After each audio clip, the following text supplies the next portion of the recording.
This is Sham Simran playing as Bangladesh Poker. July 2nd, I played this tournament where I placed third in the tournament. So I will showcase a couple of the important hands from the tournament. The tournament lasted for 6 hours. Nobody has time to see all the hands in real time, but the hands I'll play, I'll show in real time, and I'll explain my thoughts and why I played the way I played. This is the first hand. I started playing this tournament 100 plus big blind effective. First couple of rounds I did not get any hands, playable hands. This is the first playable hands, and I'll try to show why I played this hand the way I played, and then kind of like how did I carry on from this hand to the next hand, and kind of like try to deceive other players with my way of playing. So if you see the first person from the mid position limped and another person limped, initially I thought I'm gonna call, but I figured that if I raise a decent amount, then I'll be able to isolate some of the hands. People do not usually like 4-bet or 3-bet, in this case light. So even somebody calls, I'm not really unhappy, but I just wanted to isolate and play heads up. In this case, that did not happen.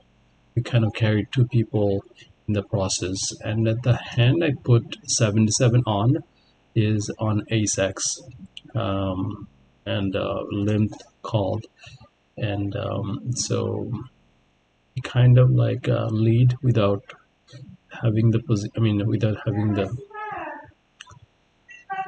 but I guess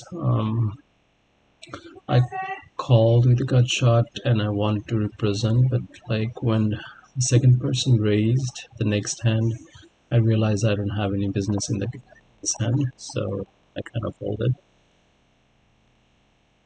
I thought about going all in, as you can see, but I wanted to represent, but because there's a flush draw, if I did not represent on the flop, it doesn't make sense to represent on the turn.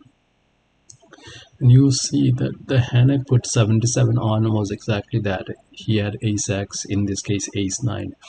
Now the very next hand, I had aces, perfect, because I lost a big hand, or lost a significant amount of my big blind.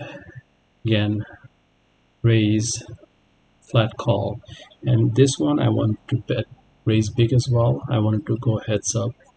The same idea I had the one before. I didn't want to have 3-way or 4 ways with aces.